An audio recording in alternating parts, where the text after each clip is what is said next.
একটা গল্প শুনেছিলাম, পাক হানাদার বাহিনী যখন বাংলাদেশে অ্যাটাক করতো, পাক হানাদার বাহিনী জিজ্ঞেস করতো মুসলিম না অমুসলিম চেক করার জন্য, বলতো কালেমা বল, কালেমা বাতাও। তো যারা কালেমা বলতে পারতো পাকিস্তানি বাহিনী নাকি ওদেরকে ছেড়ে দিত, শুনেছি। তো একজনকে এক বাঙালিরে পেয়ে তার মাথার মধ্যে বন্দুকর নল ধরে বলতেছে কালেমা বল সালে, কালেমা বাতা, কালেমা বল। তো ভয়ের চোটে এই দোয়া পড়া শুরু করছে। ও পড়তেছে লা ইলাহা ইল্লা আনতা সুবহানাকা ইন্নী কুনতু মিনাজ জালিমিন। পাকিস্তানি বলে সালে ইয়ে তো মুসিবত কা কালেমা হে। বাঙালি কয় হাম তো ভি মুসিবত মে হ্যাঁ। পাকিস্তানি বলে বেটা কোন দোয়া বললি, এটা তো মুসিবতের কালেমা। কয় আমিও তো মুসিবতে আছি, আমার মাথার মধ্যে বন্দুক ধরে তুমি আমার কালেমা জিজ্ঞেস করো, এখন কোনটা কালিমা আর কোনটা কি, তো আমার হুশ আছে নাকি?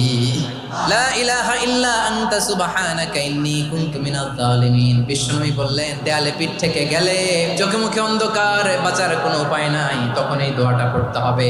এই দোয়া পড়ে আল্লাহর কাছে ফরিয়াদ করলে বিপদ মুক্ত করবেন কে?